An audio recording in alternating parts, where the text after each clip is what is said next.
bienvenue dans l'épisode 13 de Sony So What, le podcast. Aujourd'hui, je reçois Lotfi Abdelli. Lotfi, bienvenue. Merci. Je suis ravie de te voir. Merci de m'avoir invité dans ton podcast qui cartonne d'ailleurs. Alors, comme tu sais, le parti pris du podcast, c'est toujours commencer par une citation célèbre pour illustrer mon invité. Aujourd'hui, j'ai décidé de t'illustrer à travers une citation de Khalil Gibran. Khalil Gibran, bah oui. Ouais, excuse-moi, je n'ai pas dit avec l'accent, mais... Non, mais voilà, on l'a dit, tu l'as dit dans un accent de français pour que les Français se reconnaissent. Voilà, écoute, moi je suis et tout moi, public. Pour rassurer les Arabes, je me suis dit Khalil Gibran. Mais merci, tu nous l'as fait en version... Arabe. C'est bien, c'est bien. Donc cette citation, c'est « Votre maison n'est pas un ancrage, mais un mât ». C'est beau. Est-ce que ça te parle ? Quelqu'un qui est des deux rives.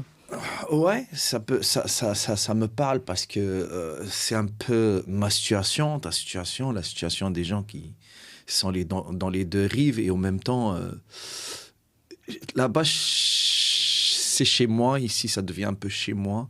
En même temps, c'est pas chez moi, tu vois. C'est ça. D'ailleurs, ton spectacle s'appelle « Je suis bien chez vous ». Je suis bien chez vous. C'est-à-dire, je suis bien, mais je suis pas chez moi. Mais est-ce qu'on peut vraiment être chez soi ailleurs ?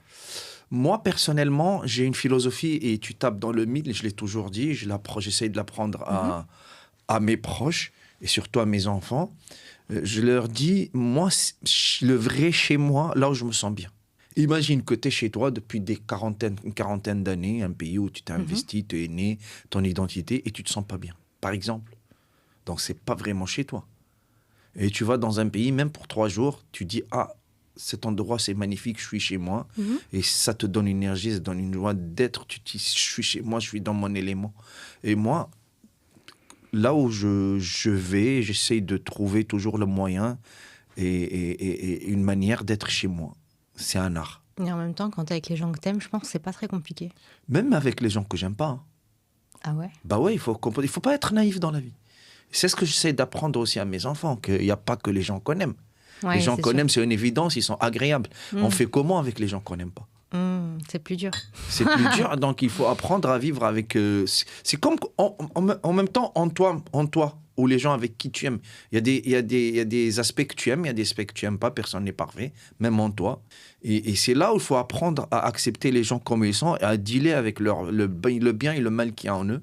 C'est comme ça que tu vas être réellement bien avec les gens, tu vas les accepter. Quand tu es dans un pays, il ne faut pas être naïf. On est en France, on est en Tunisie, on est en Tunisie. On est au Maghreb, on est maghrébin. Et il y a des inconvénients d'être là, de ne pas être là. Mais c'est magnifique d'être là en même temps, avec tous ces inconvénients, avec ce truc.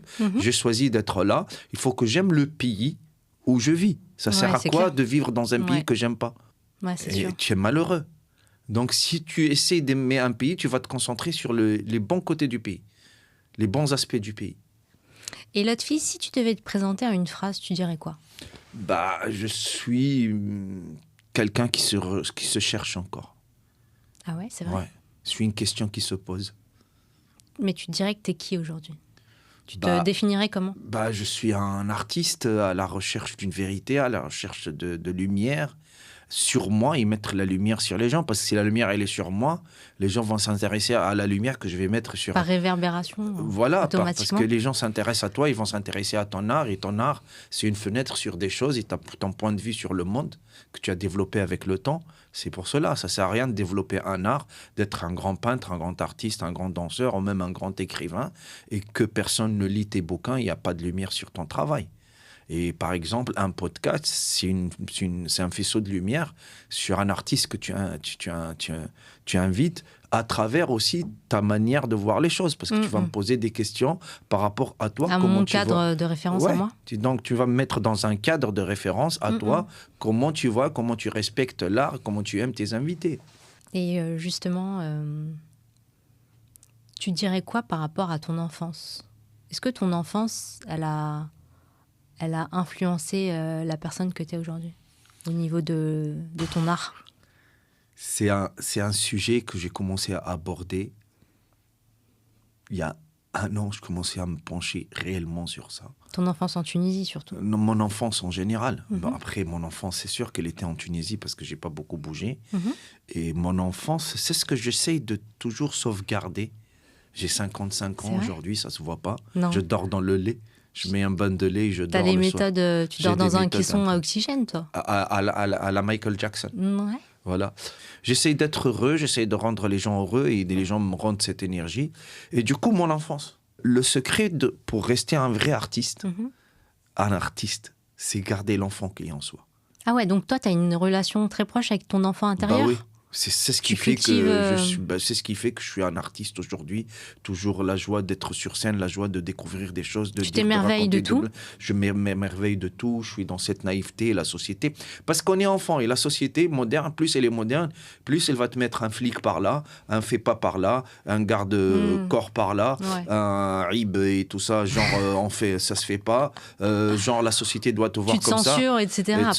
tu te censures, des dogmes, un enfant, il Et n'a tu pas t'éloignes de qui tu es. Ouais. un enfant, il n'a pas Mm. tous ces Les paramètres, filtres, etc. tous ces Ouais. filtres. Et du coup, tu vois comment il s'amuse, comment il est heureux, comment il est vrai. Un artiste doit se battre pour avoir ça. Un artiste, quand il perd son enfant, il devient médiocre, il devient plus, comment dire, hypocrite. Et il se conforme à ce qui est attendu de lui. Oui, mais Il rentre dans un moule après, c'est ça? est-ce que les gens viennent parce qu'ils s'attendent à quelque chose ou parce qu'ils veulent que tu les surprennes? Mm.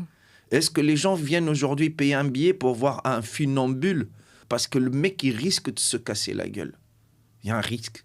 Le funambule est là et tout le spectacle est là. On sait qu'il ne va pas se casser la gueule, mais il y a le risque. Et c'est ce qui rend le spectacle excitant. Ouais. Ça peut être à n'importe quel moment. À n'importe quel moment. Et on est comme ça. Mais il se casse rarement la gueule, quoi, tu vois. Et c'est ça notre métier. C'est toujours être sur le fil comme ça. Parce que le citoyen est cadré. Lui, on lui a mis un flic, on lui a mis un cadre, un bolo, un statut, un truc comme ça. Il ne peut pas plus faire le pitre, il ne peut plus réfléchir librement et dire les choses comme il veut. Il veut retrouver son enfant. Il perd sa spontanéité. Il perd sa spontanéité et il veut la retrouver à travers toi. Il vient payer 1h30 de liberté. Dans un cadre où il dit aujourd'hui, voilà, la convention entre moi et cet artiste, c'est la folie. Je vais dire des choses que j'ai plus le droit. Peut-être être grossier, peut-être être enfantin. En fait, à travers toi, il s'autorise à ça. Ça s'appelle le catharsis. C'est la catharsis, ouais, la purgation des passions. Voilà. Ouais, c'est ça. Et du coup, à travers soi, c'est comme quand tu regardes une équipe de foot, tu dis on a gagné, t'as rien gagné. C'est à travers l'autre. Ouais. C'est l'illusion de gagner, à travers l'autre. Mais humainement, tu t'es enrichi de cette illusion d'avoir gagné. C'est l'autre qui gagne pour toi. Tu vois? Et donc, c'est ça notre métier aujourd'hui. C'est comme ça qu'on ouvre des petites fenêtres dans les cœurs des gens que la société a fermées. C'est comment te faire parvenir la lumière à travers tes yeux, ton cerveau, à travers une phrase, un mot, une poésie, une danse, une chorégraphie, tu vois? Pourquoi on regarde la danse? Parce que nos corps, la société les a bloqués, les a emprisonnés dans une manière de marcher. Et si tu le fais, toi, de cette manière, on va te taxer de fou ou de marginal et tout ça. Tandis que le danseur, il a le droit. Et parfois, il fait des choses très absurdes que tu ne comprends pas. Tu n'as pas la lecture exacte de ce qu'il fait, mais tu dis c'est beau, c'est magnifique, il est libre. J'ai envie d'être loup, c'est léger. C'est cette liberté, ouais. C'est cette liberté que maintenant on achète, qu'on n'a plus, mais qu'on achète. Ouais. Et donc, nous, on est les petits gardiens et les petites portes de ces libertés-là pour qu'elles ne soient pas dérobées définitivement. On est le dernier rempart, les artistes. Le dernier. Et si dans une société, il n'y a plus d'artistes, ça y est, c'est mort. C'est pour cela, les dictatures, quand ils s'installent, les premiers à payer le prix, c'est être persécutés. C'est à eux qu'on s'en prend en premier. Ouais, les artistes. Parce que c'est les derniers et depuis remparts à la liberté. Et à quel moment tu comprends que la scène, ça va faire partie de ta vie? À 17 ans. Ah ouais. J'ai commencé avec la danse. Oui, c'est vrai. Parce que toi, tu viens à la base... J'étais danseur. Avant de faire rire, tu as commencé par bouger sur scène. Ouais. Et tu étais danseur avant d'être humoriste. Mais c'était quoi le lien, en fait? Bah déjà, parle-nous un peu de ton parcours entre la danse et après. Oui, le lien, il est simple, c'est la scène. Ouais, donc le dénominateur commun, c'est la scène. C'est la scène. C'est le corps, c'est toi, c'est ton être d'artiste, ton âme. Et le reste, c'est une forme qui change. Tu t'exprimes à travers un pinceau, tu t'exprimes à travers ton corps, à travers une trompette ou une guitare ou de la danse. C'est la forme qui change. Le besoin d'être là, de dire les choses et d'avoir ce feu, tu vois, qui est en toi, feu sacré d'artiste, il est en toi, il est en tout le monde. Mais la forme change, et pour mettre des mots ou une forme à ta sensibilité, à tes sensations, ce que tu as envie de raconter. Moi, j'ai commencé avec la danse classique, j'ai commencé avec la danse moderne, dans la rue, le Smurf et tout ça. D'accord. Après, je me dis, c'était une passion, quoi. C'était une passion au début, c'était une passion comme tout le monde dans la rue. Tu faisais ça dans la Ma rue. génération a découvert la danse, dit magnifique, et je me suis dit tellement bien, libre, léger, heureux. Je me dis, j'ai envie de le faire comme métier. Après, pour que ça devienne métier, il faut avoir une formation classique, une formation moderne, le jazz, tout ça. J'ai fait tout ça et j'étais parmi les pionniers du ballet national et de la danse classique contemporaine dans le monde arabe et en Afrique. Incroyable. On était les premiers à vraiment avoir ça comme métier professionnel, à faire une tournée européenne, à avoir des prix partout dans le monde. Donc tu as beaucoup voyagé avec ça. Beaucoup voyagé partout, tu vois. Et on était des vrais ambassadeurs de la danse et c'est grâce à nous que les pays à côté, ils commençaient à avoir des formations, venaient s'intéresser, échanges culturels et tout ça. Il y a plein de pays africains et arabes et le Liban et tout, tous ces gens-là se sont dit, ah tiens, la Tunisie, la danse contemporaine des Arabes qui dansent. Et ça a influencé tout le monde. Il y a eu plein d'échanges, des voyages entre nous, des chorégraphies, tout ça, et ça crée tout ça. Et après, moi, à travers la danse, j'ai découvert la danse contemporaine et la danse-théâtre. Et la danse-théâtre, avec Pina Bausch, tous ces grands de la danse, aujourd'hui, tu commences à interpréter, à jouer, à mettre des mots aussi avec la danse. On n'a plus peur des mots. Et c'est comme ça que je t'ai après découvert par le trait d'union entre la danse par des réalisateurs et par des metteurs en scène de théâtre. Et ma carrière tout de suite d'acteur, parce que j'avais une carrière déjà de danseur, tu vois, à démarrer. Mais direct. Est-ce que ton rapport à la danse, ça change ta façon d'occuper l'espace ? Déjà, ça change ta façon de t'occuper le monde. Parce que tu as résolu le plus important. Tu sais, le plus grand complexe, c'est l'être humain, il ne le sait pas encore, c'est son corps. La plus grande bataille, c'est ton corps. Tu vois, parce que tu es là, tu es bloqué, tu es complexé, tu le sais pas, tu oses pas montrer ton corps, tu n'as pas la force, tu n'as pas le truc. Et nous, on se bat. La pesanteur, les maladresses et tout ça. Le rapport au corps, le rapport au corps, le mouvement. Plus tu es libre avec ton corps, tu as résolu 80% de tes problèmes. Si tu as résolu tes problèmes avec le corps, c'est pour cela que les gens, quand ils font du sport, ils commencent à avoir plus confiance en eux. Ça libère quand ils font un sport de combat ou de la gymnastique, tout ça. Ils prennent confiance en eux. Et ça te donne aussi le contraire de maladresse. De l'aisance ? L'aisance, de l'adresse, je ne sais pas comment dire. C'est-à-dire que plus tu vas maîtriser ton corps et plus tu vas être confiant, te positionner dans la société. Il y a des gens qui arrivent... En fait, ta posture, ta vision des choses, l'autre corps, tu n'as plus le même rapport avec lui. Tu vois ? T'es plus assuré, quoi. Regarde un grand sportif, quand il arrive, la posture, l'aura qu'il a, un danseur, un mec qui a, ça y est, résolu ses problèmes avec son corps, il arrive, il impose quelque chose. Et moi, quand je suis devenu acteur, beaucoup d'acteurs et beaucoup de messieurs, ils me disent, tu as une présence un peu différente des autres acteurs. Eux, ils arrivent presque avec un corps indécis, un corps qui n'est pas... Moi, j'arrive avec toute une histoire. Je suis là, non, tu vois. En fait, si tu hésites, du coup, c'est ton corps qui matérialise l'hésitation. Oui. C'est ton corps qui est là. Si tu hésites dans ta tête, ton corps, il va hésiter aussi. Si tu as une bonne lecture des corps, les gens, regarde-les dans la rue. En fait, le non-verbal, ce qu'on appelle aussi. La posture, rien que la posture. Il y a des gens qui se positionnent comme ça, il y a des gens qui se positionnent comme ça. Il y a même des acteurs, quand ils jouent comme ça. Ils ont peur de regarder les gens, d'être là, d'affronter les gens avec leur corps, tu vois. Et plus ton corps est là, plus ton regard il est là, et plus tu rayonnes. Plus tu vas exprimer un peu quelque chose qui va rassurer les gens et qui va leur dire « je suis là ». Mais après, est-ce que c'est pas ton intérieur qui résonne aussi ? Oui, mais si dans ton intériorité, tu es hésitant, forcément, ça se retraduit par le corps. Oui, mais l'intérieur est influencé par le corps est influencé par l'intérieur.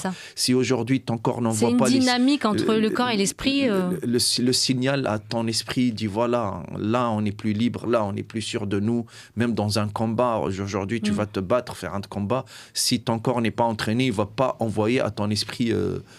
imagine que ton esprit a plus de... Imagine que ton esprit aujourd'hui, il n'est pas en accord avec ton corps. Ton esprit croit qu'il est super fort et ton corps ne s'est pas entraîné. Tu vas te mettre dans des bourbiers de fou. C'est sûr. Tu n'es pas conscient de ton corps, de tes limites, tes capacités. Et tu vas te lancer dans des bourbiers, dans des défis, dans des batailles que ton corps ne peut pas assumer. Ni la force, ni le cardio. Ouais. Ça va devenir comique. Et ça arrive à ces gens. Et c'est des gens qui sont en désaccord avec leur corps. Tu vois, ils sont dans le bruit, ils sont toujours maladroits, ils se cassent la gueule, ils sont là, ou ils rentrent dans un truc. Parfois, tu vois un mec qui veut se battre avec 5 personnes. Tu vois, alors qu'il est une forme d'inconscience. Et j'ai vu, moi, je te jure, les gens qui sont en désaccord avec leur corps, qui ont des corps de petits... C'est eux les plus nerveux. C'est eux les plus nerveux, c'est eux qui veulent se battre. Parce qu'ils ont peut-être des choses à se prouver. Non, parce qu'il ne sait pas, Meskin. Il ne connaît pas ses capacités. Lui, dans sa tête, comme dans les films, il va donner un coup de poing, comme ça, tout le monde va tomber. Il n'est pas conscient. Il n'est pas conscient. C'est fou. Ouais, et parfois, tu vois des mecs super barqués, super entraînés, c'est lui qui te dit non, s'il te plaît, j'ai pas envie de me battre avec toi. Parce qu'il sait. Il va te mettre KO. C'est ça la différence. Ouais. En fait, Lotfi, il y a un truc qui m'intrigue avec les gens qui font rire. Les gens qui font rire? Ouais. Dis-moi. Je suis très intriguée par cette question. Alors, est-ce que faire rire, ça te rend heureux? Faire rire, déjà, c'est un système de défense. Ah bon? Ouais, pour les gens, au fond, super fragiles et super timides. T'as développé ça tôt, alors? Bah oui. Faire rire, tous les comiques, ils ont développé ça tôt. Tous les comiques qui l'avaient, c'est un système de défense, c'est un système de montrer que je suis là, c'est un système de dire à la société, oh, j'existe, ne m'ignorez pas. C'est un système de se positionner. Pour attirer l'attention. Attirer l'attention, plaire aux gens, prendre sa place. Hein? Séduire, attirer. Bah, c'est un système de séduction. C'est une arme, alors. C'est une arme. Et le rire, c'est l'intelligence qui s'amuse. C'est une forme d'intelligence incroyable. Tu ne peux pas avoir quelqu'un qui est super marrant qui n'est pas intelligent. Même s'il fait semblant d'être le clown ou d'être le pitre de la classe, il y a une forme d'intelligence incroyable derrière. Tu ne peux pas être marrant sans être intelligent. C'est impossible. C'est les deux faces de la même monnaie, de la même pièce. Donc l'intelligence, c'est intelligence de dire, tiens, moi, je vois les filures d'une société, je vois les failles et j'ai un point de vue un peu décalé des autres. Et c'est ça ce qui fait rire. Ou je vais surprendre, ou je vais dire des vérités que tu n'oses pas, oser dire les choses ou montrer les choses. Regarde, avant, dans les grands palais des rois où personne ne parlait, les rois, le grand sultan et tout ça, il n'y avait que le comique, que le petit clown du roi qui parlait, qui disait les vérités, même, et lui, on le permet. Même à la cour du roi en France. La cour du roi. C'est le bouffon du roi. Le bouffon du roi. Il n'y a que lui qui avait le droit de dire le les petit pires dingueries. Pagliaccio, le clown et tout ça, il n'y a que lui. Et généralement, il est perçu indirectement, c'est le sage aussi. Tu vois, c'est le sage. Parce que voilà, il va dire des choses que les autres ne vont pas aussi oser dire. Et l'humour, c'est cette huile qui va faire glisser sans heurter les gens. Tu as le droit de dire certaines choses parce que c'est sur le ton de l'humour. Peut-être heurter les gens, ils vont l'accepter parce qu'ils savent que c'est de l'humour, mais il y a une vérité derrière. Mais en fait, tu as une carte d'immunité, toi. Ça dépend après si tu pousses trop loin ou tu es avec des gens qui n'ont pas d'humour. Ouais, parce qu'on peut rire de tout, mais pas avec tout le monde, c'est ça? Mais pas avec tout le monde. Ouais, c'est ça.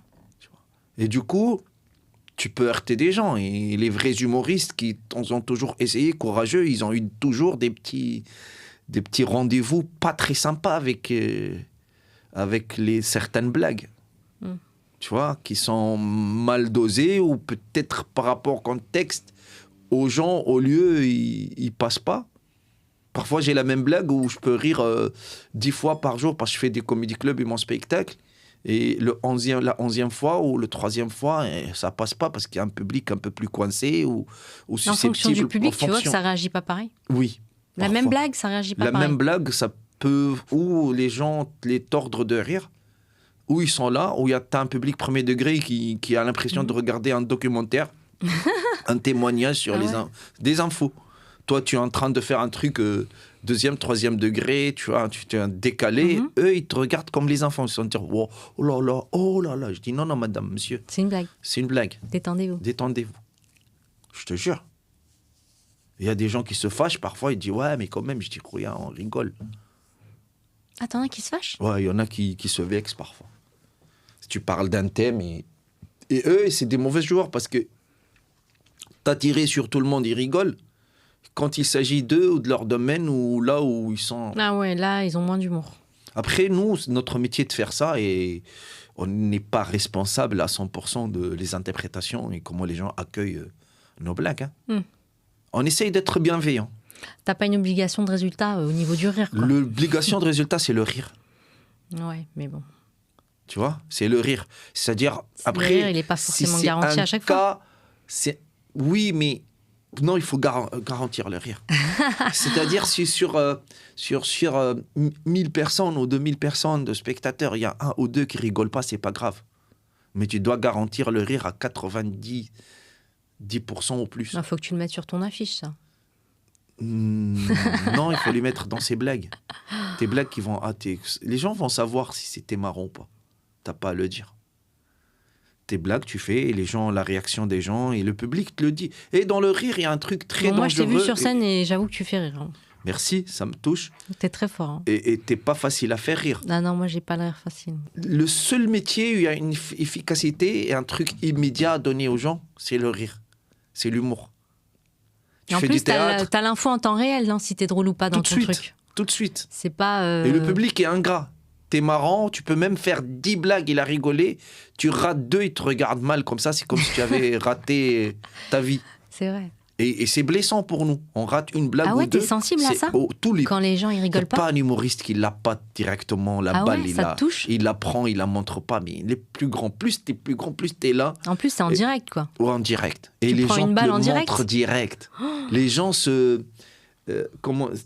tu ressens désolidarisent de toi d'une vitesse hallucinante. Ah ouais. Le rire, ils sont là, tu les applies et ils pleurent. Ils pleurent pendant 20, 40 minutes. Tu rates 2 blagues, ils sont là à te regarder. Mais on a payé. T'es pas marrant. Tout de suite. Ah ouais. C'est le métier le plus dur au monde. J'ai fait du dramatique, j'ai fait de la danse contemporaine, théâtre, je fais du théâtre classique, je fais théâtre contemporain, théâtre laboratoire, film, feuilleton, tout. J'ai tout fait. Sur scène tout ça j'ai fait. J'ai fait pleurer des gens dans des films et sur scène. Et le plus dur et le métier le plus intelligent que j'aime le plus, c'est faire rire. Mais sur scène, en direct Sur scène, en direct. Faire rire. C'est le plus dur et le plus beau. C'est gratifiant en même temps. Mais dès que tu as un petit écharde, tu arrêtes le combat comme il l'a fait notre... Tu avais Cédric Doumbé ? Oui, comme il a fait Doumbé. C'est déjà arrivé de sortir de scène un peu prématurément ? Non, jamais. J'ai jamais quitté la scène. Drôle, entre guillemets ? Jamais j'ai quitté la scène de ma vie. Je quitte jamais, mais tu rentres avec une... T'as une petite balafre. Ouais, ta petite balafre. Et t'as la pro, tout le monde qui te dit « Ouais, c'était magnifique, mais arrête. » Et toi, tu dis « Non, laissez-moi tranquille, maintenant, je suis pas bien du tout. » Ah ouais. Tu te prends fort dans l'ego ? Ouais. C'est ton ego qui prend un coup, quoi.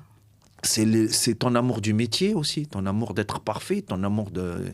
Et sans ça, tu avances pas. Tu viens un peu avec l'amour de ton public. Ouais, mais l'amour de ton public aussi, c'est pas que le public, c'est le respect du public, c'est le respect aussi de ton métier. Ah, t'as l'impression de ne pas avoir bien fait ton travail. Ouais, t'as bâclé sur un truc. C'est vrai ? Ouais. Imagine, toi, tu as fait 20, 200, 2000 émissions qui marchent, et tu rates une. Ne me dis pas que ça va rien te faire. Sur le tas, si, c'est vrai. Tu vas te dire pourquoi j'ai raté, je suis pas bien, ton ego, tout. Et peut-être tu vas te remettre en question. Et c'est très bien parce que le jour où on se remet en question, nous, le lendemain, on va travailler le double, le triple, on va régler le problème. Parce que moi, parfois, j'explique à certains humoristes ici en France qui démarrent ou qui n'ont pas beaucoup de métier. Il me dit, l'autre fille, pourquoi t'es pas content ? Parce que t'as cartonné 10 000 fois et là, c'est moyen, t'as arrêté une blague. Et je dis, frérot, pour eux, c'est pas la fin du monde. Non, je dis, c'est la fin du monde. Le jour où tu vas plus te remettre en question, c'est là que c'est fini, quoi. C'est là où tu vas regresser.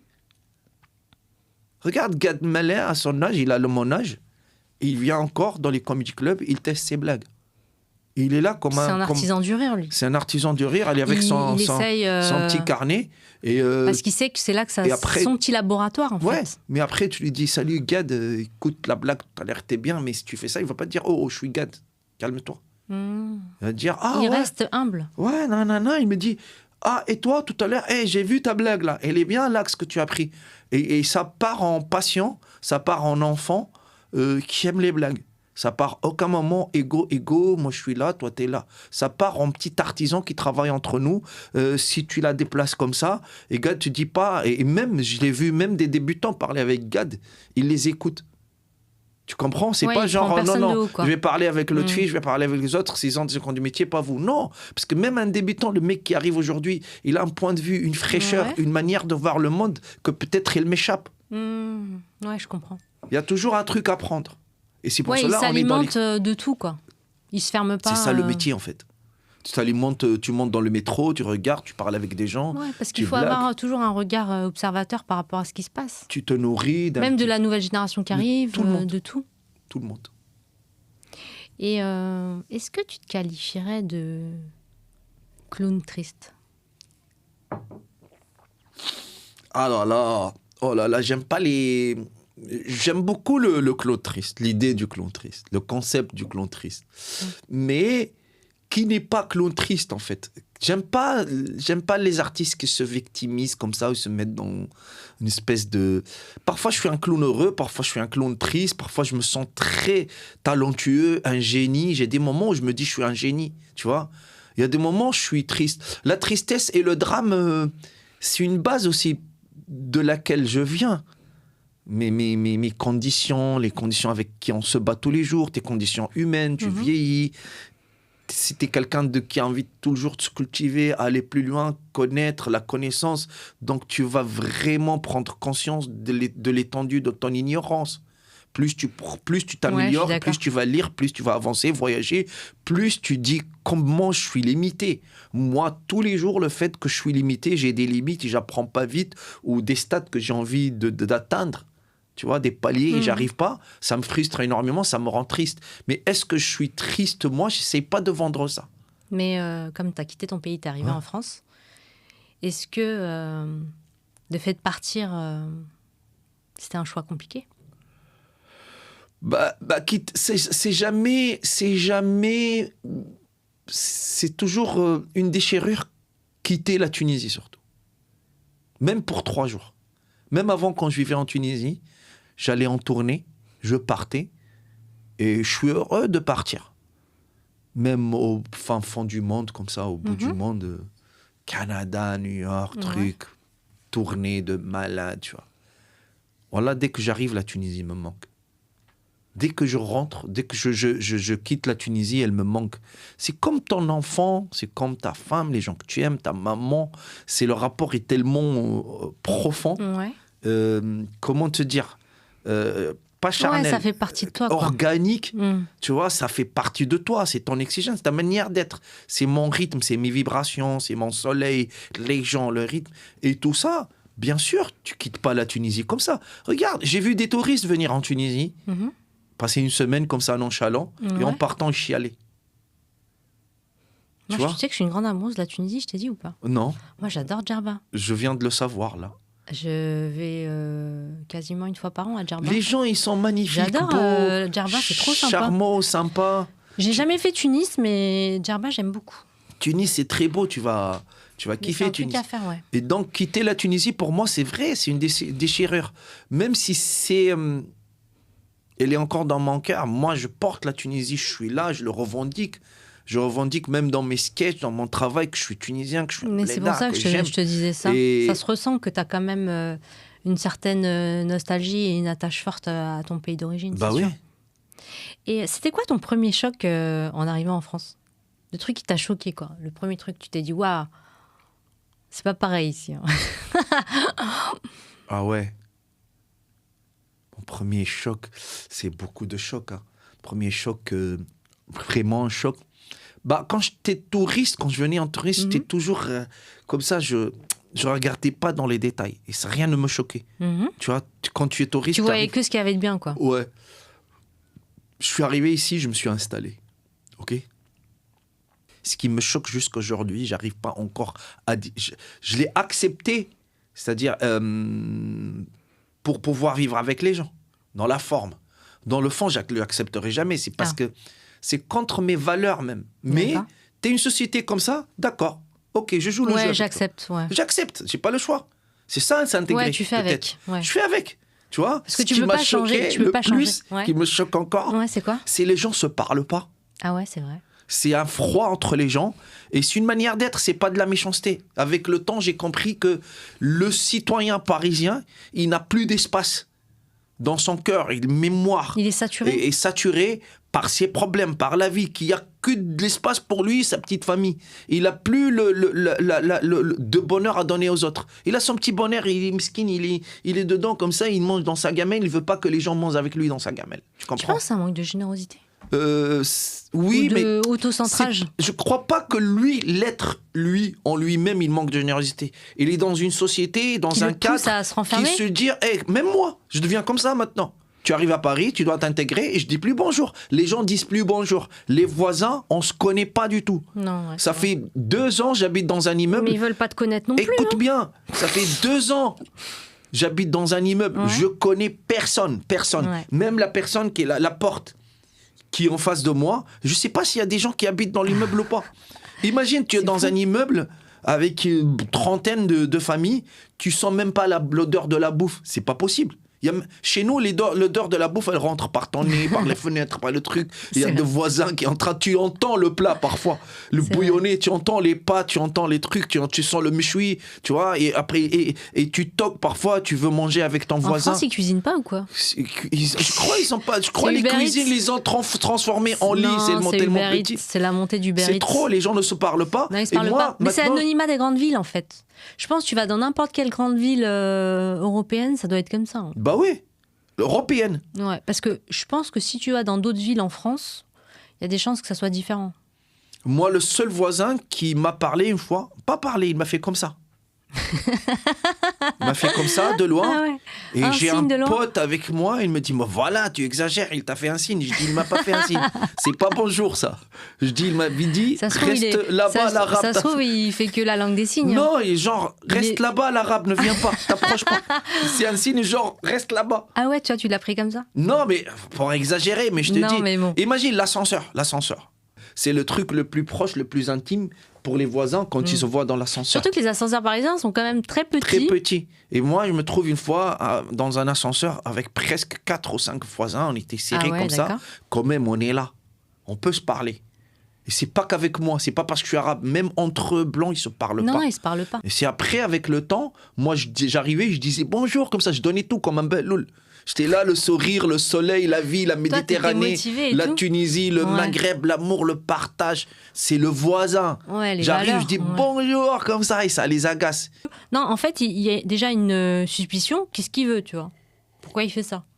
Ils ont l'impression que tu veux quelque chose. Bah oui. Mais c'est ça. Ils se méfient. Ils se disent, qu'est-ce qu'il veut? Et du coup, maintenant, moi, quand je parle avec des gens à Paris, un serveur, ou même les gens qui sortent d'un spectacle Comedy Club, les Blancs, les Français, ils commencent à sympathiser, sourire. Je dis, vous n'êtes pas de Paris. Hein. Vous n'êtes pas de Paris, vous. 90%, ils ne sont pas de Paris. Mais c'est vrai. Hein. Ils me disent pourquoi. Je dis, vous êtes trop sérieux, vous êtes aimable pour des Parisiens, c'est pas possible. Moi, je suis trop sympa pour une Parisienne. Toi, ouais. Il va falloir que je me calme. Toi, c'est une anomalie. Non, mais le problème. Toi, tu t'étais pas adapté alors. Non, mais alors attends, moi, j'ai un autre problème. C'est que moi, je suis tellement sympa. Les gens surinterprètent quand t'es avenant, t'es sympa. Donc, en fait, moi, je suis obligée de lutter contre ma propre nature et de devenir. Mais j'arrive pas. Salaud. Mais j'arrive pas d'être. Non, moi j'arrive. J'arrive pas, moi. Tu vois, la société, comment c'est pas les gens te poussent. Elle te pousse à être froid, fermé, etc. Parce que sinon, les gens, ils abusent de toi. Et moi, au début, je me suis ouvert et j'ai reçu tellement de vent, j'étais tellement blessé, déçu.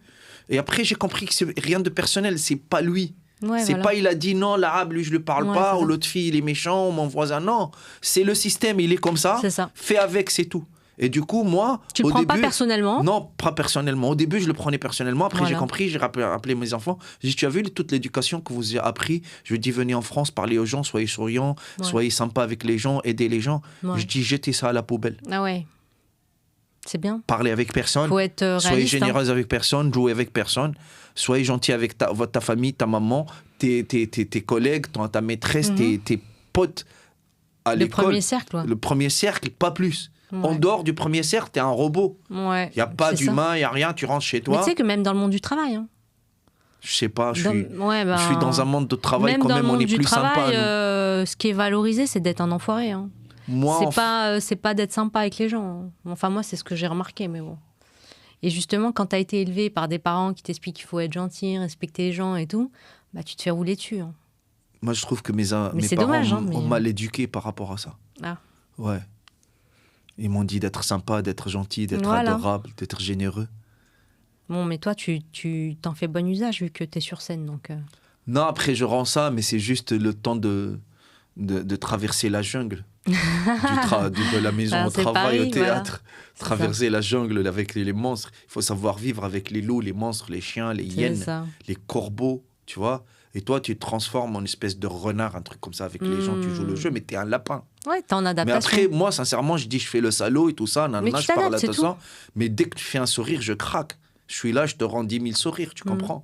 Parce que j'aime ça profondément en moi. Mais j'ai la petite carapace aujourd'hui de mec, le ninja. J'ai affûté mon karaté de la société parisienne. J'apprends vite. Ouais, tu t'es vois. adapté. J'adapte et là, j'ai pas le temps pour toi, j'ai le temps de personne. Je vois une personne craquer devant moi, mourir, je peux l'enjamber et lui dire merde, va mourir ailleurs, quoi. Je peux jouer ce jeu à la parisienne. Ouais. Mais je craque vite.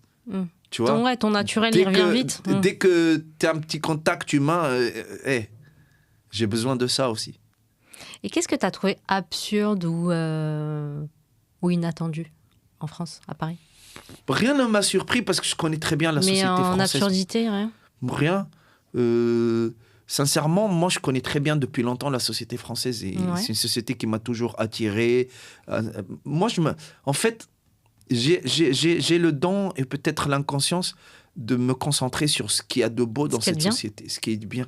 Ouais, mais Tu t'es vois. obligé parfois sur scène de faire un peu des critiques. Bah, je Tu fais vois, par exemple, sur scène, à un moment, tu fais un truc très sympa, très drôle, j'aime bien. C'est quand tu dis non, mais vous, en France, les gros mots, ça va pas du tout. La langue française, elle est faite pour être poétique. Et même quand vous dites des gros mots. pas les gros mots, les insultes. Ouais, les insultes. Les insultes. Il n'y a pas d'âme, en fait. C'est pas qu'il n'y a pas d'âme. Insulter en français pour un arabe qui sait insulter, pour un arabe qui a développé des lettres, on construit des lettres pour sortir la merde qu'il y a en nous. Le seum. Tu Ouais. vois, le seum, le profond seum. Il y a des choses. Avant, En fait, je trouve que c'est plus ça me facile faisait rire les d'extérioriser. Arabes qui vivaient en France. Je dis pourquoi ils ajoutent des petits mots en arabe? Ah, parce qu'ils ont besoin d'extérioriser, en fait. Je dis pourquoi? Parce que l'équivalent, quand j'ai vécu en France, pour sortir le vrai truc, C'est ça trop faible. n'existe pas, c'est trop faible. Quand Ouais. tu dis Arabi comme ça, dis Arabi, tu peux pas le dire ah mon Dieu, Ah, ah mon Dieu. c'est T'as trop. Il y a trop excusez-moi pour d'édulcorants, l'expression, là. khra. Ouais. Quand tu dis merde, ça enfonce encore ton sentiment. Le khra qui est en toi, ça le laisse en toi. C'est ce que j'explique. Je dis, c'est pour cela, vous allez voir des psys. C'est pour ça vous qu'ils vont sortez pas bien. C'est pour cela Ils qu'ils sont pas bien. Ils extériorisent sont pas. aigris, ils s'extériorisent pas. Nous on adore s'énerver, même pour rien. Même pour rien, même avec des gens. Je dis quoi? Non, rien, voilà, je rigole. On adore sortir là. Et c'est pour cela qu'on est heureux, c'est pour cela qu'on est humain, qu'on est juste, parce que c'est des sociétés qui veulent tellement te polir, être poli, être bienveillant, bien parler, bien représenté, que le petit côté humain en toi, ça sort plus. Ton côté sombre, il est enterré. Et même les familles s'engueulent plus, rigolent plus, crient plus. Les enfants ne jouent plus dans les maisons, ils jouent plus dans les cours des maisons, dans les cours des immeubles. Ça crée des petits, je sais pas, aseptisés, des gens qui sont là, tu vois. Ils sont avec leurs écrans. Oui, et la langue française, elle est faite pour la poésie, pour les débats, Mm. pour mettre les points sur les i. Pour dire, tiens, je viens de dire un truc et ça va être précis parce que voilà, je vais mettre des mots sur mes sentiments, sur ce que je sens, ce que je ressens, tu vois. Non, il n'y a pas. On part pas dans. Déjà, tu expliques pas que tu vas mettre des mots sur. Tu pars déjà sur des onomatopées au début, on comprend pas. Parce que tu sais, le ah, là, ah, et ça libère beaucoup plus qu'un mot précis. Ce mot-là peut exprimer 20 000 phrases. Et plus les mots vont être civilisés, et plus la rage animale va avoir du mal à sortir. C'est bien Je vois ce que tu veux d'être dire. éloquent, d'avoir les mots pour exprimer la subtilité de ce que tu dis. Mais on n'est pas fait que de subtilité. On est fait aussi par un instinct animal brut, tu vois. Et ce truc-là, il s'exprime pas vraiment. Non, mais il faut trouver le bon équilibre aujourd'hui Et c'est pour cela, il y a des gens, maintenant, ils vont dans des séances pour crier. Ah oui, j'ai déjà vu ça. Pour crier. Ils Oui, ils payent. extériorisent. Ils payent pour aller crier ou pour aller casser des verres, Ouais, casser ouais, de la vaisselle. Attends, comment ils s'appellent là, les trucs, les salles Exutoire. les salles où tu détruis tout le Ouais. matériel avec des marteaux Trois là. matériels, il y a des salles ou des endroits où tu cries. Tu cries, tu vas à séance de crier. Ou rire. Aux éclats. Ils payent pour aller faire une séance de rire. Ouais, bah il ferait mieux de prendre un billet pour ton spectacle. Ouais, mais il vaut mieux, même chez moi, s'ils veulent crier, ils crient. Ça Ouais, crie, mais toi, moi, dans mon spectacle. Ouais, c'est vrai que toi, tu les laisses un peu faire ce qu'ils veulent. Hein. Moi, mon public... C'est un peu une cour de récré, ton public. Mon public, il s'amuse, il crie, il sort, il est là, et je le vois parfois rigoler, parce que on dirait j'ai extirpé de chez lui des choses qu'il n'a plus l'habitude de dire, qu'il avait depuis longtemps envie de dire. Il se censure. Et se censure. Non, c'est la société qui ne le laisse pas. Tu vois. Ouais. Et même parfois, je rentre, il y a des blancs qui viennent dans mon spectacle et disent c'est comment je me suis laissé aller, que je me suis oublié. Et ils retrouvent son naturel d'être humain, son état un peu brut, tu vois, d'être humain, et c'est apaisant. Est-ce que tu t'es senti accueilli ou observé quand tu es arrivé en France? Les deux. Les deux. Pour ne pas cracher dans la soupe, la France, c'est un pays qui accueille bien les gens, pour être honnête. Sinon, ce ne serait pas des milliers, des millions à venir. Après, comment tu es accueilli, les conditions qu'on te pose aussi, il y a des pays, c'est un pays qui a ses exigences. Et d'ailleurs, ça s'est un peu durci. Ouais, je comprends. C'est plutôt bien, ouais. Bien ou pas bien, je sais pas. Bah, c'est plutôt bien parce que je pense que déjà, une des premières conditions pour être bien dans un pays, c'est de comprendre et de parler la langue, tu vois. Ça, par exemple, moi... C'est un handicap, sinon. Moi, pour avoir, par exemple, la naturalisation, la nationalité, il y a un test à faire. Un test linguistique. Et avant, l'année dernière, c'était un B1. B1, tout le monde peut le réussir. Ah ouais, d'accord. En termes de niveau? En termes de niveau, compréhension écrite, orale et tout ça, c'est un B1. Là, ça devient B2. La B2, il est à côté du C1, C2. C1, C2, être un natif. Parler comme un natif, comprendre quelqu'un qui a fait des bonnes études. Le B1, il est beaucoup plus compliqué. Et moi, je trouve que il y a des choses qui sont dures, mais je trouve que si tu arrives en France, sincèrement, fais des efforts. Mais toi, c'est ce que tu disais. Quand tu es arrivé en France, tu parlais très mal. Je parlais très mal, mais j'ai fait des efforts. Parce que je me suis dit, ça va être l'outil. Bah, je me suis penché sur mes obstacles. Je me suis dit, écoute, je suis dans une société. Plus je vais apprendre les codes de société, plus je vais manier le verbe, être éloquent, plus je vais me faire comprendre, plus je vais me faire une place. Et même les subtilités du langage, etc. Bah parce que quand tu es sur scène, tu as besoin de toutes les subtilités. C'est l'outil de mon travail. Ouais, c'est comme un peintre, il sait peindre qu'un seul bleu ou deux. Tandis que dans le bleu, il y a 10 000 nuances de bleu, 10 000 nuances de vert. Et comment mélanger le bleu et d'autres couleurs pour avoir un violet, pour avoir un marron et tout ça. Si tu sais pas le faire et peindre avec les mots, t'es mort. Si j'ai choisi de jouer dans le game où tu as les meilleurs, les plus éloquents, les poètes du rire, les ninjas du rire, en France, ils ont un niveau de ouf, hein, les mecs. Et tu arrives avec eux et tu joues dans les comedy clubs et tu as envie d'avoir leur niveau ou même te dire « Ah, j'ai envie d'avoir le même niveau que Gad Malen ». La prétention.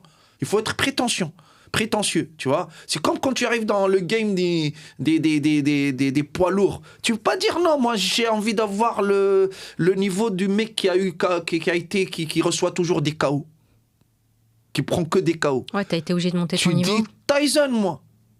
Après, tu arrives pas, c'est ton problème. Mais j'ai envie d'être avec des gens qui sont là, que le français, c'est leur langue, naturellement. Moi, je dois me battre avec les outils que j'ai. Et avec le temps, j'ai acquéri. Et je travaille beaucoup, je lis. Pour être honnête avec toi, je me suis interdit de parler aux gens qui me parlent arabe pendant 2 ans. Ah ouais, tu les as boycott. Pas boycott, éviter. C'est pas du racisme. Les gens vont se dire non, pas du tout. Oh là là, le mépris, parce que tu voulais être en immersion complète. J'étais en immersion et j'ai étudié un truc. J'ai vu des gens, des Arabes qui sont là, avec un niveau d'études énorme, même médecin et compréhension, parce que la compréhension et parler, c'est 2 gymnastiques différentes. Ouais, tu vois. Mais un français impeccable à l'écrit, des docteurs, ils parlent super mal. Ils parlent super mal français. Je parle pas de l'accent. Moi, j'ai pas envie de perdre mon accent. C'est deux choses différentes. J'ai envie d'être éloquent, avoir un français riche. L'accent, j'ai aucun problème avec quoi. C'est pas moi qui ai un problème, ni les Français, ni les Blancs avec mon accent. C'est les Arabes. Ouais, c'est ce que tu dis sur C'est scène. les Arabes T'as sur des scène. gens qui te font des reproches sur ton accent. Jusqu'aujourd'hui, je me dis accent de merde, rentre chez toi. Un blédard du bled, il dans un café là-bas, chômeur, il m'envoie un message sur mon Facebook, sur mon Instagram. Il me dit t'as un accent de blédard, tu nous fous la honte, rentre chez toi. C'est fou. Les pires, c'est eux. C'est eux. Les Français, à la limite, me disent hey, on garde ton accent, c'est beau la musicalité, comment tu es, on adore. Moi, j'ai aucun problème, je suis un arabe, c'est mon arabité. J'ai pas honte d'être moi. J'aurais honte de venir ici, ne pas faire un effort de bien parler français. Bah moi, la première fois que je t'ai vu sur scène, bah, je savais pas en fait que ça faisait X années que tu étais en France ou pas. J'avais pas d'a priori. Je savais pas ni ton niveau de français d'origine ou mon niveau de français. J'avais pas d'idée en fait de ton background quoi. Et honnêtement, j'ai pas trouvé. Mon niveau de français quand je suis arrivé, il me permettait d'acheter du pain, de l'eau, du lait, yaourt. Au moins, tu m'aurais pas de faim, quoi. Voilà, tu comprends? Mais pas être aussi marrant sur scène. Parce que malgré tout, l'humour, même si tu as une âme, tu as une technique, ça passe par les mots. Bah, la structure, comment tu vas construire l'architecture de tes mots, donner une forme que l'autre va s'identifier avec ses codes de français, tu peux pas. Et c'est ce que tu me disais se traduit au début. Pas. Tu m'avais dit au début, ça marchait pas. Parce que ça marchait pas, j'étais pas marrant du tout. Ouais, parce que au début, tu traduisais littéralement. J'essayais de traduire. Et même, j'étais bloqué. Je savais que je pouvais pas traduire. Parce que tu traduis, ça, on comprend rien. Tu veux construire un château, une grande villa, t'as même pas de ciment. T'as rien, t'as même pas les outils. Et j'étais dans cette frustration d'être là, comment je vais faire? Et je me trouve dans les comedy clubs avec les Français, et j'étais marrant. Je faisais des petites phrases marrantes parce que j'ai l'instinct de survie, quoi. Ouais. Mais c'est pas ce que je voulais faire. C'était pas au niveau que tu t'attendais. J'aspirais pas à ça. J'aspirais à avoir des vraies blagues, à avoir un univers. Et je racontais ça. J'avais des structures, même pour discuter avant, il y a 3 ans, il y a 2 ans, avoir ces discussions avec toi, aussi fluidement. Impossible. Ah ouais. Impossible. Bah, t'as fait énormément de progrès, alors. Ah, mais tu vois le chemin, alors? Oui, je vois le chemin. Bien sûr, il faut voir le chemin. Mais après, il faut se dire, il me reste du chemin. Donc c'est la lecture qui t'a beaucoup aidé? La lecture, parler beaucoup, je suis tout le temps en immersion. D'accord. Je suis tout le temps avec des gens qui parlent super bien français, des Français ou arabes natifs et tout ça. Je discute beaucoup avec les artistes, je suis là, je suis attentif, je regarde les contenus. Ouais, t'es en mode éponge, quoi. En mode éponge, tout le temps. Moi, je suis en laboratoire permanent, H24. Et comme tu as des enfants aussi, ils parlent mieux français que toi? Mes enfants, ils parlent mieux français que moi. Mes enfants... Ils parlent bien? Ça fait presque 3 ans qu'ils sont en France. Moi, ça fait 4 ans et demi, ok? Ils parlent parfaitement français, 0 accent, mais... Ça y est, ils sont dedans. C'est des petits Français.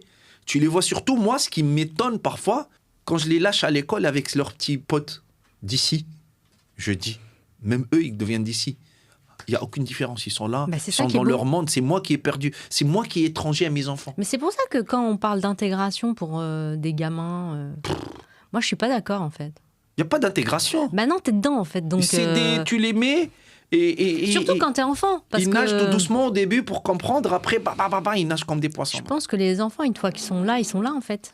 Ils s'intègrent pas, ils font partie du truc, en fait. Ma fille, l'autre fois, elle me dit, papa, t'as un accent? Ah ouais? Ouais. Je lui dis, j'ai ton passeport aussi, attention. C'est moi qui décide de tout. Le mec qui a un accent, il a ton passeport. C'est bien de rappeler les réalités quand même. Bah ouais. Et aujourd'hui, est-ce que tu te sens plus tunisien, plus français ou plus les deux? Ah, je suis pas français du tout. Tu te sens pas encore français? Mais quand je dis je me sens français, parfois, ou pour rire, ou pour faire choquer, ou faire bouger les trucs, et même pour me faire choquer moi-même. Quand je dis je suis français, c'est que ce petit côté français que j'aime, qui a fait que j'aime la France, qui a fait que j'ai arraché un petit bout de culture de chez vous, je l'ai mis dans ma tête pour bien vivre ici, parce que j'aime aussi cette culture. Ouais. Je suis imbibé par la culture française. Je connais les chansons, je connais les poètes, je connais les écrivains. Et ça va s'aggraver au fur et à mesure du temps où tu es là. Ça va s'aggraver, ouais. Tu vois, j'ai un petit bout de français que j'aime bien. Et après, si aujourd'hui, par provocation, je dis je suis français, ça m'arrive. Mais je suis un français débutant. D'accord. C'est beau. C'est bien ça. J'aime bien. J'ai pas un français débutant, je suis un français débutant. Je suis un nouveau français. Ouais. Est-ce que tu penses qu'on perd quelque chose quand on change de pays? Non, on gagne beaucoup. Tu penses que ça t'enrichit On plus perd que rien tu perds? du tout, ça t'enrichit. Parce que ça va te mettre face à des choses que tu connais pas, ça va te pousser à apprendre, ça va te pousser. Chaque pays, même si tu quittes la France, tu vas en Tunisie, tu es obligé d'apprendre, connaître la culture, t'ouvrir et t'améliorer, et tu ajoutes plus de cordes à ton arc. Tu as centaines de cordes, déjà tu maîtrises bien. Tu vas les mettre en pause, tu vas mettre d'autres cordes pour apprendre à vivre dans une nouvelle société, les codes, le rythme de la société, la manière de faire, tu vois. Et après, tu regardes avec du recul et tu as un arc avec 150 cordes ou 200. Aujourd'hui, tu switches, tu maîtrises ta culture, tu maîtrises la culture française, tu parles avec des Arabes, t'es là, c'est une richesse. C'est ce que j'apprends à mes enfants. Surtout d'être polyglotte, c'est un sacré atout. C'est un atout. C'est un atout, c'est un avantage. Et vivre dans un pays, c'est plus que parler une langue. Tu peux parler une langue et en tout super bien, même mieux que les Français. En vivant en Tunisie, tu n'as jamais mis les pieds ici. Un poète, un prof de français chez nous, parfois, il n'a jamais mis les pieds en France, mais il parle super bien, il comprend, il a toute la culture, il a même les références que certains Français n'ont pas. Ils n'ont pas, mais vivre dans un pays, c'est autre chose, c'est un autre rythme. Mais c'est magnifique de voyager, de partir, parce que ça t'apprend aussi à sortir de tes petites zones de confort et recréer d'autres. Toi, sur scène, tu filtres rien. Est-ce que tu as des sujets que tu t'interdis ou pas? C'est pas les sujets, comment aborder les sujets. C'est deux choses différentes. Choquer les gens, oui. Bouleverser un peu leur quotidien, oui, mais jamais les blesser. C'est ça un artiste bienveillant. Tu peux parler des sujets les plus durs, les plus compliqués. Toi, tu fais des blagues sur Macron et tout, t'as pas Je fais des blagues sur Macron, je fais des blagues sur le racisme. J'ai pas encore mes papiers, mais... Quoi, dis-moi? T'avais dit... je sais plus, une blague sur Macron. J'ai fait plein de blagues sur Brigitte Macron. Et tout. Non, j'ai une blague qui a cartonné en France, ici. Je dis, ma mère, elle m'appelle. Ouais. M'appelle, ma mère au bled, c'est une blédarde, elle parle pas français et elle s'en bat les couilles de la France, c'est même pas. Elle s'intéresse à la France parce que je suis là, tu vois. Elle me dit ça va, et je dis oui, elle me dit alors ça se passe bien là-bas, je dis on les surveille pour les moments, tu vois. Elle me parle, elle me sort une dinguerie, ma mère, un truc qu'elle m'a jamais dit. Elle me dit j'aime bien Macron. Je dis quoi? Elle me dit j'adore Macron. Je dis quoi? Elle me dit il est pas arabe, par hasard. Je dis mais maman, qu'est-ce que tu dis? Je dis pourquoi tu dis ça? Il me dit il traîne tout le temps sa maman avec lui, il la traite bien et tout ça. Bah, est-ce que c'est basé sur des faits réels, ça? Ouais, c'est la perception de certaines daronnes qui comprennent pas. Elles comprennent pas, ouais. Bah, quand tu connais pas la France, quand tu vois l'histoire, tu vois un jeune président se trimballer avec une femme âgée, pour ne pas dire vieille, et être dans la vulgarité et respecter les gens âgés. Automatiquement, une maman comme la mienne, ou une blédarde, elle va se poser des questions comme ça. Elle va se dire c'est sa maman. C'est pas possible autrement, ouais. Elle va pas dire c'est sa femme, c'est sa meuf. Ouais, parce que dans leur cadre de référence, c'est impossible. Ouais, tu vois. Ouais, c'est sûr. Donc parfois, il faut sortir de sa vision, son prisme, et regarder à travers les yeux d'un vieux, ou d'une vieille, ou d'un raciste, ou d'un... tu vois, c'est comme ça un artiste. Il se met à la place des autres, il crée. Mais est-ce que tu crois qu'on peut tout dire? On peut tout dire, mais avec qui? Les circonstances, les sociétés. Comme tu disais tout à l'heure, ça dépend des circonstances et des personnes. Si c'était notre choix, on va tout dire, nous, les humoristes. Ah ouais. Ouais. Mais t'as peur des fois ou pas? Bien sûr, t'as peur. Est-ce que tu dis, attends, si je dis ça, il va m'arriver ci ou ça? Bah ouais, mais bien sûr. C'est pour cela que tu travailles un peu tes sujets délicats. Tu te dis, je parle d'homosexualité et je pousse loin. Et j'ai pas envie d'être taxé d'homophobe par les Blancs, ni de gay à taille par les Arabes. Mais surtout que toi, on me taxe tout le temps parce que j'étais danseur. Mais c'est fou, ça. Et parce que j'ai fait j'étais parmi les premiers Arabes à faire le rôle de l'homosexuel folle d'accord. à la télé. Ah, c'est pour ça. Tous les acteurs ont refusé de le faire. Ah, c'est parce que toi, t'as eu un personnage gay dans les trucs... C'est même pas gay. Parce que quand tu dis gay, parfois, il peut avoir l'allure normale, mais il est gay. On suggère qu'il est gay. D'accord? Moi, c'est la folle. Il est un truc comme ça. Folle. En Tunisie, dans un pays musulman, en Ramadan, dans un feuilleton qui cartonne encore. C'est un peu H. Tu vois pas, un peu H avec Jamel Debbouze et Ramzy, Eric et Ramzy, tu vois? Moi, jusqu'à maintenant, c'est la série la plus vue, la plus rediffusée par la télé sur YouTube. En fait, j'ai utilisé un mot qui va te plaire. C'est très subversif. Bah oui. Pour mais la je l'étais, toile. je suis un artiste. Et les gens n'ont pas Jusqu'à maintenant, on m'insulte pour me dire... Pour ce genre, personnage-là ? Pas avec ce personnage-là. Quand on veut m'insulter, me traiter d'homo... Mais parce que tu as joué ce personnage. Non, Mido, il s'appelle. Mido. D'accord. Et maintenant, les plus grandes insultes que tu vois par C'est par rapport à ça. des meureux comme ça, Ah non, mais ils me c'est des disent Mido. personnages. Mais après, quand ils m'insultent comme ça veut dire que j'ai tellement bien joué mon rôle. Que t'étais excellent, on y croit, quoi. Bah ouais. Parce que toi et moi, on sait que tu l'es pas du tout. En plus, Bah en c'est ça qui est fait, c'est pas grave si je le suis, je suis pas, Non, c'est pas mais- ça. non, Un mais c'est artiste, Mais tu lui fais bien croire, en tout cas. un artiste doit épouser une réalité le maximum pour que ça C'est soit réel. En plus, c'est à part qu'il est gay, mais vraiment très bien joué dans la finesse, parce que je suis danseur, j'ai les petits trucs comme ça. Ouais. C'était super marrant. C'est mon premier rôle comique à la télé et ça cartonnait. Non, mais parce que les gens, ils s'attachent beaucoup à ce genre de Mais personnage. ça cartonnait, mais Ouais. grave.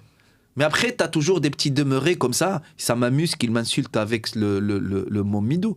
Mais je te dis, C'est ridicule. moi, tant qu'arabe, écoute, un Français, il n'a pas mon problème. Il joue dans un spectacle Non, il sera pas aujourd'hui embêté pour ou ça. dans un film. On lui dit, vas-y, tu vas faire le gay ou tu vas parler des gays, de monde homosexuel et tout ça. Il le fait. Qui va le juger? Ouais. Nous, tant qu'Arabes, aujourd'hui, c'est parce que si tu parles mal ou tu es limite à faire des blagues un peu piquantes sur l'homosexualité, t'es tout de suite taxé, non tolérant, tu vois. Ouais, il y a Et- tout de suite et homophobe. Ouais, c'est ça. T'as D'accord. tout de suite une étiquette qui Et arrive tout de avec. suite une étiquette parce qu'on va dire ouais, c'est un Arabe, c'est musulman, c'est normal, ils sont homophobes de nature. Et moi, j'explique. Et moi, je suis parmi les rares dans mon spectacle, même en France, dénoncer le fin fond, le truc d'homophobe que j'ai, que la société arabo-musulmane m'a impliqué, musulmane m'a ouais. impliqué. Mon Forcément. éducation, je parle de mon éducation d'homophobe, Oui, oui. Dans ton spectacle. de mon t'en parles, spectacle. Je dénonce. Et j'essaie de me déconstruire par rapport à ça. Et je vois même dans la société française, 90% des gens, même dans leurs blagues, ils sont pas homophobes, mais tu as des attitudes, des blagues homophobes qui sont marrantes, peut-être qui font mal aux homosexuels parce que voilà, c'est insupportable. Et j'explique ça dans mon spectacle. Et de te trouver entre les deux, où tu es homophobe, ou pour certains, tu es rataille chez nous. Ouais, c'est fou. C'est un gros mot. Hein. J'ai remarqué un détail sur ta manière d'être sur scène. T'as un problème avec ton micro. T'aimes pas tenir ton micro. Des fois, je le vois, il est là. Moi, la première question pour désamorcer que les gens me disent c'est un problème, est-ce que tu m'entends? Ah ouais, non, Tout mais le toi, on spectacle. t'entend. Merci. Donc, si tu m'entends, il n'y a pas un problème avec le micro. Moi, dans mon spectacle, il y a des moments où je parle intimement, Ouais. posé. Il y a un moment, je pose. Il y a un moment, je fais le charmant. Mm. Il y a un moment, je fais la voix de Barry White. Il y a des Ouais. moments où je m'explose. C'est Je vrai. crie. Oui, des fois, Les tu cries. décibels montent. Tu peux pas garder le micro là. Le micro là, c'est du pur stand-up. Plus le micro il est à l'ancienne, et même avec le sans-fil, et plus avec le fil parfois, Ouais. et plus dans le pur stand-up. Et comme moi je D'accord. mélange du pur stand-up, je le maîtrise, avec du théâtralité, du show, du one-man show, des personnages, je dois développer ce truc-là. Sinon, c'est mort pour le Donc public. sur scène, t'es en mode technique et instinct. Très technique. Et instinct ou pas? Très technique, les deux. C'est ça, un artiste, aujourd'hui, doit rester très instinctif. Et la technique est là pour te porter, pas pour te limiter. Et c'est cette dualité que... Et le jour, un artiste, l'artiste artisan, ça s'appelle, il peut laisser libre son art et le nourrir de vie, de littérature, d'amour, de joie, de haine, de tout, et être un bon technicien, maîtriser la technique, l'art, le déplacement, le corps, la danse, la technique du micro, la scène, et la technicité, et plus il va être un génie. Il se libère de ça? Ben non, mais parce que ça va... Comment ça dire, ça va mettre ton art dans une très belle vitrine. C'est le cadre, tu vois. C'est le cadre qui devient beau. La technique, c'est le cadre qui devient beau. C'est comme la belle chanson. T'as l'âme, t'as la chanson, t'as les belles notes. Si ta voix, elle n'est pas très, tu vois. On a tous quelque part une voix, et il y a des gens qui ont une voix très de nature très belle. Mais s'ils ne la travaillent pas, s'ils ne savent pas la placer par rapport à un théâtre. Tu sais, parfois, ma technique et la technique d'un tout acteur, elle change d'un public à un autre, d'un théâtre à un autre. Tu peux pas jouer dans le Paname comme tu joues au Théâtre Beau. Tu peux pas jouer au Théâtre Beau comme tu joues au Jamel Comedy Club. Tu peux pas jouer dans le Jamel Comedy Club quand tu joues devant 300, 400, 4000, 10 000 personnes. Qu'est-ce qu'on fait? On reste coincé avec un micro à faire le stand-up? Non. Et d'ailleurs, le Jamel Comedy Club, c'est nouveau ça ou pas? Ou tu avais déjà fait? Presque nouveau, parce qu'avant, je voulais pas encore aller au Jamel Comedy Club. Ah ouais, tu te sentais pas prêt? Ouais. Et là, tu te sens mature? Bah, ça va, là, c'est la famille. Faudrait que je vienne voir ça. Jamel a kiffé. Ah ouais? On est potes et tout. Ah ouais, ça y est? Ça y est. T'as un nouvel ami? On se connaissait, il me suivait depuis longtemps. Il me l'a dit. D'accord. Et je savais parce qu'on se voyait des messages. Il s'est jamais vu. Ah, mais là, tu l'as vu, ça y est? Il m'a vu, je l'ai vu. Et il me suivait même quand je jouais en arabe. Ah ouais? Tous les artistes arabes ici, francophones, ouais. bien sûr. Tu Tu es en référence dans le Maghreb, du stand-up, du chant en arabe. Ils s'intéressent, c'est leurs origines. Ouais, ils comprennent, ouais. Et c'est qui les humoristes que t'aimes? Qui t'inspirent ou qui te... Fari. Redouane, sa générosité. Bougueraba sur scène, sa folie. Hakim Djimili. Ouais. J'aime travailler avec lui, j'aime le voir prendre un café, c'est un mec super. J'aime Gad énormément. Jamel, je découvre qu'il est... c'est un gamin, mais en même temps, quand tu parles avec lui dans un coin, tu te poses comme ça pendant 20 minutes. C'est un mec qui a un cerveau. Moi, je suis tout le temps, tous les soirs dans les comedy clubs ou dans mon théâtre. Il y a toujours donc tu connais bien une petite discussion, le système. Il y a une petite toujours discussion avec un mec qui est arrivé, un mec qui doute de son parcours, un mec qui va avec un grand parcours. Mais est-ce que c'est très concurrence? La concurrence, elle doit être saine et indirecte. Il n'y a pas de concurrence directe. Il faut que ça soit loyal, quoi. Non, il n'y a pas de concurrence directe. Il n'y a pas un mec qui se dit, moi et toi en concurrence. Moi, je le fais beaucoup avec Edgar Yves. C'est un monstre de la scène. Je vois qui c'est. Edgar Yves, pour moi, c'est un mec... Frérot, je le connaissais. Hein? C'est ton pote? Moi, c'est mon frérot. Bon, faudra qu'il vienne sur mon podcast. Écoute bien. Et s'il vient de ton podcast, il va tout casser. Ah ouais. Edgar Yves, je suis parmi les rares. Parce que lui, il a de les réparties, il est fou, même dans la vie, quoi, tu vois. Ah ouais. Même certains humoristes, ils le craignent. Et sincèrement, il a une force. Il a une répartie de ouf. Une répartie de ouf, une force sur scène. Il est très puissant sur scène. Et moi, depuis le début, même quand j'étais un peu maladroit, j'arrive dans les comedy clubs, je deviens pote, et parfois je commence à rentrer dans un petit... Lui, il adore. C'est avec lui, je dis, descends sur scène, c'était un homme. Il m'a dit quoi? Je dis, descends, aujourd'hui, je vais te déchirer. Ah ouais. Il me dit, quoi? Tu vas me déchirer? Tu vas voir. Il devient fou, il déchire la scène. Et on le fait tout le temps. Une fois, il a déchiré la scène, j'ai déchiré la scène, comme ça. Je lui dis, viens, un petit battle comme ça. Tu vois, il fait son sketch, il devient fou. Il les a tués. J'arrive, je tue tout le monde, mais après, j'étais parti parce qu'il y avait un comedy club. J'ai pas attendu jusqu'à la fin.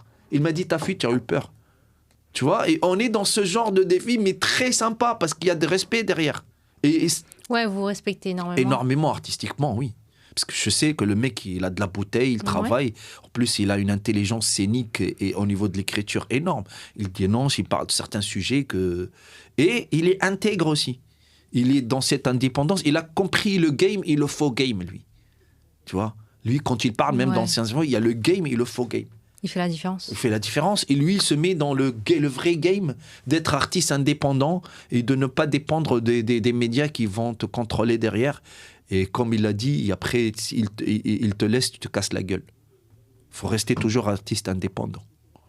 Et toi, en Tunisie, tu étais très connu? Enfin, tu es très connu? Jusqu'à maintenant, oui.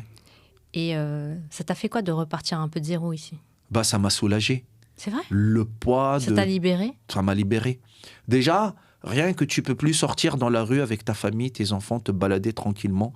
Rien que tu peux pas ouvrir ta gueule dans une interview ou dire un truc, donner un avis. Sans que ça soit relayé partout. Sans ça crée des montagnes russes. Il y a un matin où tu parles des mamans, tu parles d'un truc, tous les mamans de la Tunisie, les papas et les gens te disent ouais, t'es magnifique, t'es l'enfant, t'es notre enfant, tu parles bien, et rien, tu dis une connerie, tout le monde te déteste, ils ont envie de te brûler. C'est comme ça chez nous, avec les artistes. Hein. Et ici, c'est pire.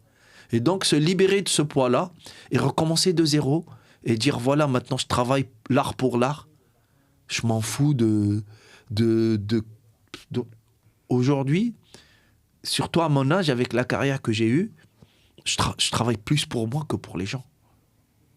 Ouais, t'as plus rien à te prouver. Rien à prouver, et je me dis, l'art que je fais, c'est sûr que j'ai envie que le public apprécie, mais je te parle dans mon art. Mais c'est fini. Je m'en fous si les gens disent qu'ils jouent devant 10 000 personnes, ou 90, ou 7, ou 100. J'ai 100 heureux et mon art est pur, mon art est bien travaillé, mes idées sont là, je suis intègre et c'est technique, tu vois. Je suis heureux. Et aujourd'hui, moi, je dois être heureux. Avant, j'essayais de donner plus de bonheur pour le public. Je travaillais pour le public, j'étais attiré, ça devient c'était mon vampire. C'était tout pour le public. Ouais, c'était tout pour le public. Maintenant, c'est plus pour moi que pour le public. Ouais. Tu penses plus à toi maintenant? Mon art et le public derrière. Et ça, c'est un vrai artiste. J'ai retrouvé la base. J'étais comme ça au début. L'ADN de mon artiste, quand j'étais danseur, théâtre, moi, ce que je veux dire après le public. Tu vois? Et après, tu rentres dans le tourbillon, la spirale d'être connu, la foule, les gens, la staritude, la fame. Elle te pompe. Et tu deviens un peu l'esclave de comment dire, comment s'habiller, comment parler, quel est aujourd'hui le faire formaté. Et je me suis libéré de ça. Maintenant, t'es vraiment toi? Ouais, plus moi, moins de filtres, moins de... Moi, je le fais pour toi. Ouais. Et si demain, tout ça s'arrête? Tu veux qu'on retienne quoi de toi? Rien, je m'en fous. Tu t'en fiches? Je m'en fous de ce qu'on retient de moi.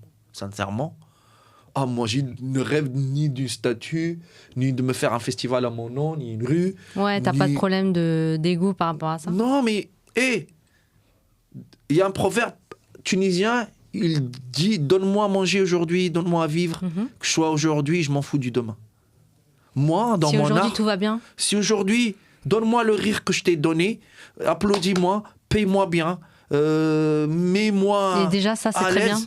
Et donne-moi ce que je mérite aujourd'hui. Je m'en fous, demain je suis mort, j'ai arrêté ce que j'ai arrêté. Si j'ai arrêté, c'est que j'ai plus envie que ça continue.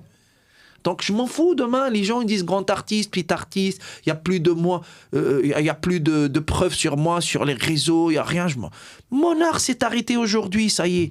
Il y a des gens qui ont envie de perdurer dans le temps, d'être là, de marquer leur... Ça va me servir à quoi, moi? Ouais, c'est vrai. Tu me dis à mes enfants, je veux tu vas me dire à mes enfants me connaissent. Ce que j'ai laissé moi, mes enfants indirectement ou directement, ça c'est le plus important. Ce que tu laisses à tes enfants? Les valeurs, l'amour, comment s'en sortir. Le fait de leur montrer, voilà, je suis arrivé au sommet et j'ai tout détruit, je reviens et je rebâtis tout. Il se dit, papa l'a fait avec les peu de moyens qu'il avait, moi je peux le faire. C'est ça, laisser un schéma de comment montrer l'exemple. Donner l'exemple. Et pas dire des choses grandes comme ça et toi, t'es pas à la hauteur. Moi, mon père, il m'a rien raconté, il a fait devant moi. Ouais, le meilleur modèle, c'est l'exemple. L'exemple. Tu donnes un exemple, tu laisses. Tu donnes des valeurs, tu laisses. Les valeurs humaines, les valeurs de l'amour, tu leur donnes une bonne religion, comme ça, ils ont des bons parachocs, comme ça, dans la vie, ils ne se chutent pas. Tu leur donnes la vie, tu leur donnes aussi la spiritualité, c'est important. Il y a des gens, ils ont la vie, ils ont tout, ils ont les matériaux, la matière, l'argent, ils laissent des grandes maisons, ils laissent la structure, même à Roya, ils te laissent une banque. Ok, magnifique. Mais ils ne te laissent aucune valeur derrière. Ils ne te laissent pas une spiritualité. Tu laisses des monstres. Tu crées des monstres. C'est vrai. Tu crées des monstres. Tu vas créer des gens qui vont, aux yeux des gens, être heureux, mais ils sont super malheureux, frustrés, parce qu'on est un équilibre. On est l'ombre et la lumière. On ne peut pas être que ombre, que lumière. On ne peut pas être que froid. Il faut un équilibre des deux. On a besoin d'amour, on a besoin de spiritualité. Et ça, heureusement... Dieu me l'a donné. Et j'ai envie aussi de donner, d'expliquer à mes enfants, je dis, regarde la chance qu'on a. Tu as la chance d'être polyglotte, tu as la chance de vivre en France, tu as la chance d'être arabe, tu as la chance de comprendre l'arabe, tu as la chance de voyager, d'avoir un passeport, tu as la chance d'être intelligent, d'être dans les grandes écoles, et tu as la chance d'avoir une spiritualité. C'est ce qui va te sauver que tout ce qui, dans la vie, ne fonctionne plus à un certain moment. Ça peut être une semaine, ça ne fonctionne plus. C'est là, dans cette semaine, les gens, ils sont perdus, ils sont dans un burn-out ou ils se suicident. Il suffit une semaine quand ils parfois. Ils n'ont pas leurs repères. Ils n'ont plus de repères. Et les gens, leur repère, ça devient une tasse, leur repère, ça devient un tableau, leur repère, ça devient un art d'ordinateur, les potes, sans succès, sans sa coupe. Moi, j'ai des coupes, j'ai des médailles, j'ai des prix, j'ai des photos avec les plus grands acteurs du monde, j'ai des affiches de films. Ils ne sont jamais accrochés chez moi. Tu rentres chez moi, c'est une maison d'une personne normale. Neutre. Il n'y a pas de cet égo. Ouais, t'es pas. Je me bats, je me bats tous les jours avec lui. Et mes enfants sont.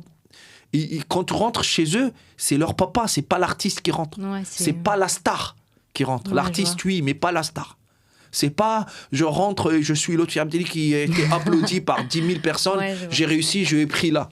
Je peux partager avec eux mon Ouais, amour t'as du gardé les pieds métier. sur terre. Et même avec tes ils ont un enfants. papa à la maison. Ouais. Ok. Et ça, le plus important. Travaille la vie, travaille là, il faut la façonner, la travailler, arracher les choses. Vas-y, vis la vie. Ta spiritualité va faire l'équilibre. C'est comme ça. Parce que du moment où tu vas trouver dans le sombre tout seul la nuit, tout s'éteint, tu es tout seul comme ça, tu as une âme, elle va partir, elle va revenir. Qu'est-ce que tu lui donnes, elle, ton âme? En quoi tu vas la nourrir? Avec quoi? Tu comprends? Avec quoi tu vas nourrir quelque chose d'immatériel?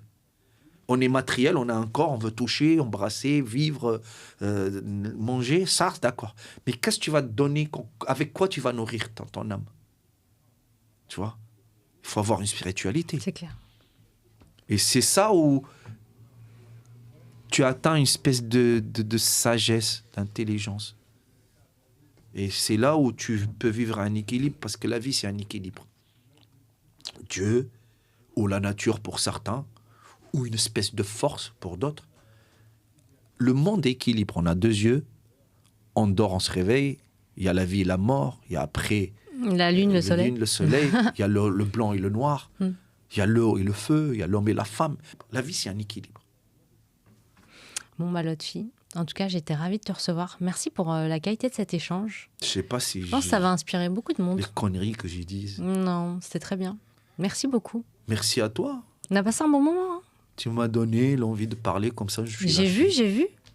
Mais c'est beau. Merci ça, à toi. avec 50% de vocabulaire. Bah écoute, il faut que tu reviennes l'année prochaine alors, Ouais, tu avec vas voir. 80%. 70. Inch'Allah. Merci à toi. Merci. Je te dis à très bientôt. Merci. Salut Lotfi.